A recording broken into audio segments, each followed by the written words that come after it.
3 men stationed on a remote island. A lighthouse meant to guard the seas.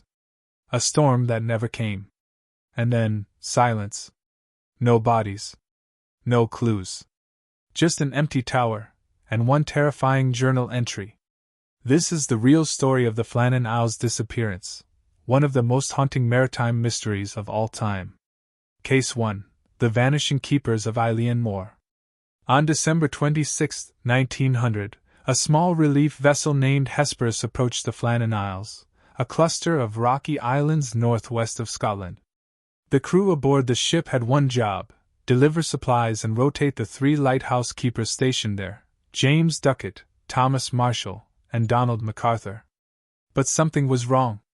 From the distance, the men noticed that the lighthouse lantern wasn't lit. That was their first sign. The second was far worse: no one came out to greet them. The Flannan Isles lighthouse was built to warn passing ships of the jagged rocks and deadly currents. It was staffed by 3 men at a time, each rotating shifts in complete isolation from the rest of the world. Only accessible by boat, and only in calm weather. But that day, the sea was calm. The relief crew docked. Climbed the steep stone stairs. The door to the lighthouse was locked from the inside. When they forced their way in, they found the place eerily intact. The beds were made. The kitchen untouched.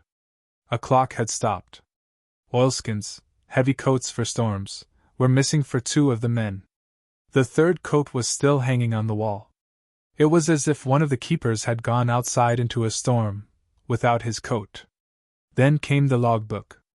It had entries, calm at first, detailing routine weather and watch changes. But then, the tone shifted. One of the last entries read: severe winds. Storm raging. Sea like a fury. Duckett quiet. Marshall crying. That alone was strange. These were experienced seamen. Hardened men. For Marshall to be crying was out of character. The next entry. Praying. The storm is worse than ever. Never seen anything like it. All 3 praying. And finally. Storm ended. Sea calm. God is over all. Here's the chilling part: there was no storm. No nearby ship logged any extreme weather that week. The skies were clear, the seas calm. And the last entry was dated December 15th, 11 days before the Hesperus arrived. What happened to the men after that? No one knows. Theories emerged. One suggested a massive wave swept them all away. Maybe one man saw danger, rushed out without his coat, and the other 2 followed, only to be dragged into the sea. But the location of the lighthouse, on a high cliff, makes this unlikely. Others blamed foul play. One keeper killed the other 2, then jumped off the cliff himself. But there was no blood, no sign of struggle, no weapons. Then there's the supernatural theory. Locals had always believed the Flannan Isles were cursed. Stories of ancient spirits, ghostly voices on the wind, and lights dancing above the ocean. Some claimed the island itself was a place of thin veil, where the world of the living and the dead overlapped. One sailor who visited the lighthouse years later swore he heard whispers in the fog. He turned, but no one was there. The official inquiry gave no answers. After months of speculation, the Northern Lighthouse Board ruled the incident an act of nature. A tragic accident. A wave, perhaps. Maybe one we'll never understand. But none of that explains the locked door. The missing coats. The final journal entry about a storm that didn't exist. Today, the lighthouse stands empty. Fully automated. No more keepers. No more journals.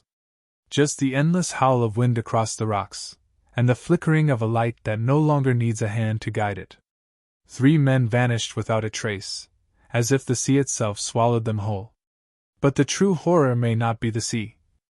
It may be what calls to you from the silence beyond it. Case 2. The Haunting of St. Augustine Lighthouse.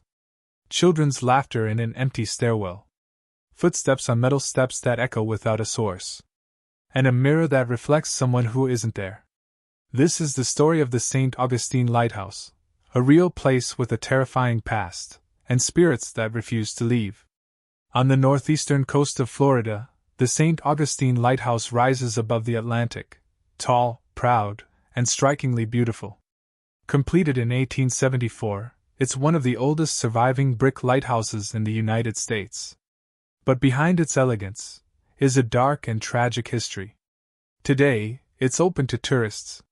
Families visit, children climb the spiral staircase, and historians give guided tours. But some visitors leave with more than just photos. They leave with chilling memories. The children who never left. In the 1800s, the original lighthouse was undergoing reconstruction. The construction foreman, Hezekiah Pitt, had several children. To pass time, they would play on a cart used to carry supplies from the waterline up the slope. It was innocent fun, until it turned fatal. One afternoon, the cart broke loose. It rolled down the tracks and plunged into the water, drowning 2 of his daughters and 1 of their playmates. Their bodies were pulled from the bay. But locals say, their spirits never left. To this day, visitors report hearing childlike giggles echoing up the stairs. Others feel small hands tugging on their clothes, only to find no one behind them. A few tourists have claimed to hear girls singing, when the lighthouse was completely empty.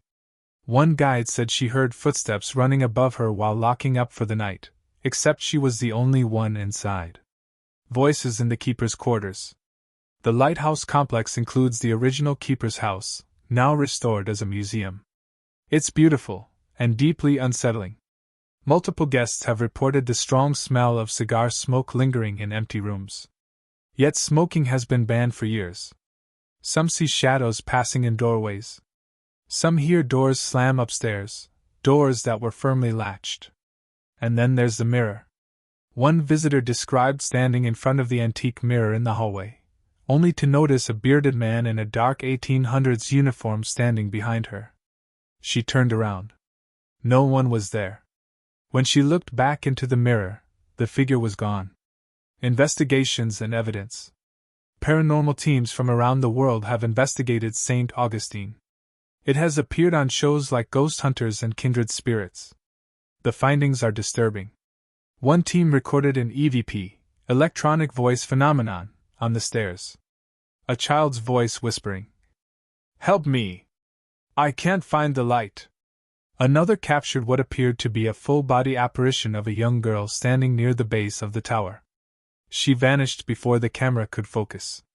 Staff report cold spots in the stairwell, lights flickering, and objects moving on their own. The climb that watches you back. The lighthouse itself has 219 metal steps winding upward in a perfect spiral. The climb is tiring, but for some, the atmosphere changes the higher they go. Visitors often report feeling like they're being watched. Some say they feel hands press against their back as they climb, helping them. Others say the pressure feels more like a warning, as if something doesn't want them to reach the top. One night, during a private tour, a woman was the last in line going up. She turned to look down, and saw someone following her. But when she paused, the figure vanished, without a single sound on the echoing stairs. She screamed. Everyone else rushed down. There was no one else in the tower. Theories and beliefs. Some say the spirits are residual, memories of intense trauma imprinted in the walls. Others believe intelligent presences linger here, children looking for playmates, or long-dead keepers still watching over the flame. And some believe something darker hides in the shadows, something that mimics laughter, but isn't human at all. At St. Augustine Lighthouse, the line between the living and the dead is worn thin. And if you ever feel a hand touch your shoulder on those narrow stairs, you might not be alone after all. Case 3. The Madness at Seguin Island Light. Trapped on a fog-covered island, a man watches his wife play the same song over and over and over. Until one day, something inside him snaps. This is the story of the Seguin Island Lighthouse, where music and madness danced together, until blood was spilled. Off the rugged coast of Maine, perched on a rocky outcrop surrounded by frigid waters, stands the Seguin Island Lighthouse, one of the oldest lighthouses in America, first built in 1795. From a distance, it looks beautiful, peaceful. But to those who know its story, Seguin Island is anything but calm. There are no roads. No neighbors. Just endless ocean, howling wind, and the sound of waves crashing against the cliff. In winter, the fog rolls in thick. The silence becomes deafening.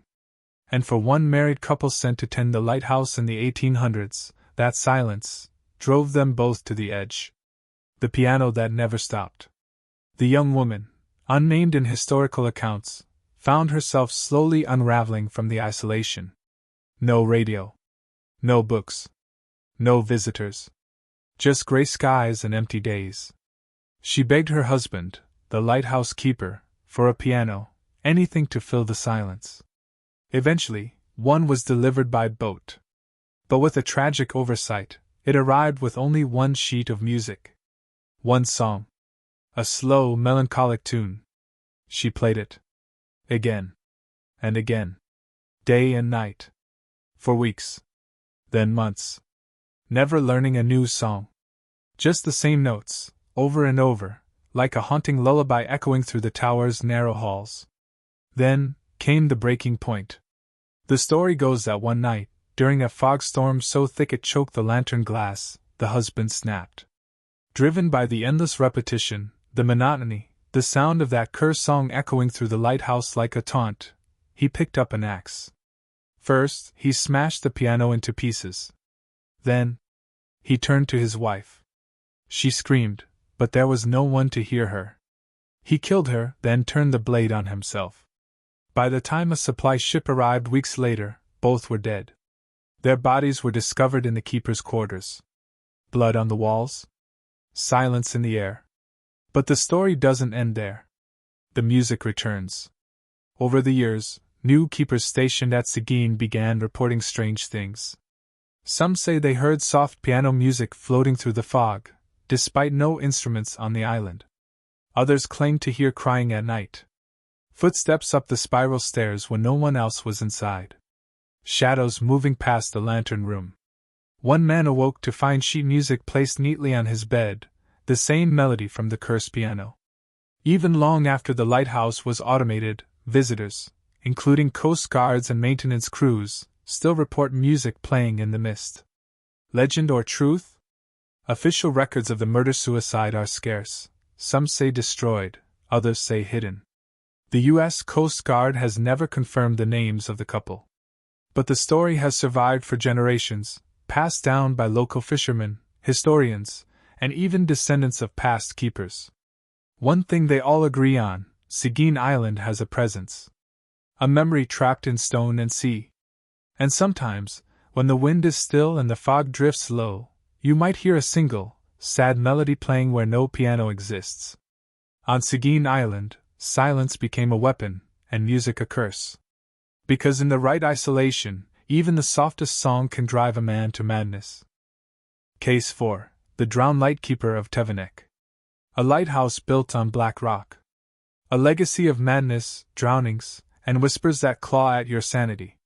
More than 20 men tried to keep the light burning. None lasted long. This is the true, terrifying story of Tevenek Lighthouse, one of the most cursed outposts in maritime history. Off the coast of Brittany, France, where the Atlantic grows wild and unmerciful, lies a jagged black rock known as Tevenek. It's small, barely large enough to hold a single structure. But on this godforsaken piece of land stands the Tevenek Lighthouse, built in 1875 to protect ships from the deadly Raz de Seine, a violent stretch of water known to drown sailors by the dozens. But the lighthouse didn't bring peace. Instead, it brought screaming. The first keeper went mad. His name was Henri Gezenek, and he was the first man assigned to Tevenek. Within weeks, he began reporting strange voices in the night. He said he heard whispering from the walls, screams echoing from the rocks below. Sometimes the voices called his name, mocking him. The isolation didn't help. There were no trees, no animals. Just violent sea winds and a deathly quiet when the waves calmed. At times he said he felt watched, even though he was completely alone. He sent frantic letters to authorities, begging for relief. They dismissed him. Said he was overworked. Imaginative. But when they arrived for inspection, They found Henri incoherent, rocking back and forth, muttering to himself in a dialect no one recognized. He never worked again. And then, the deaths began. After Henri, others were sent. Some lasted weeks. Some lasted months. None returned the same. One lightkeeper jumped into the sea, though the waters were known to be suicidal. Another was found dead in his bed, his face contorted in terror, though there were no signs of violence or poison. Some brought their wives, hoping the company would help. That made things worse. One woman went mad after just 13 days. She claimed the rocks whispered secrets to her. Another ran out of the house and tried to swim back to shore, barefoot, in winter. She didn't make it. Locals say it's cursed. The people of Brittany always viewed Tevenek as sacred and dangerous. According to legend, the rock was once the site of a mass drowning centuries before the lighthouse was built. A merchant ship full of plague victims was set adrift and left to crash upon the rocks, alive. Many believe the lighthouse was built atop their watery grave. To this day, fishermen in the area avoid sailing near Tevenek. Some claim to see a man standing at the window, even though the lighthouse has been abandoned for over a century. Eventually, the French government gave up. After 23 keepers cycled through, many leaving due to breakdowns, deaths, or mysterious illnesses, the government finally gave in. They did something unprecedented. They made Tevenek Lighthouse fully automated. No more human keepers. No more voices. No more bodies washing up on the rocks. But even then, workers who came to service the automation systems reported malfunctions, missing tools, and sudden chills. One technician claimed he heard music playing from inside, though the lighthouse had no power source. He never returned. A place forgotten, but not silent. Today, Tevenek stands mostly untouched. The tower still lights the night for passing ships. But it's remote, cold, windswept, and completely uninhabited. A few paranormal researchers have tried visiting. Most don't stay overnight. One wrote in his journal, "It wasn't what I heard that scared me. It's what I felt, like something in the rock itself was alive and angry." Tevenek Lighthouse still shines, but no one dares live within its walls. Because when the sea whispers your name in the dark, it might not want you to leave.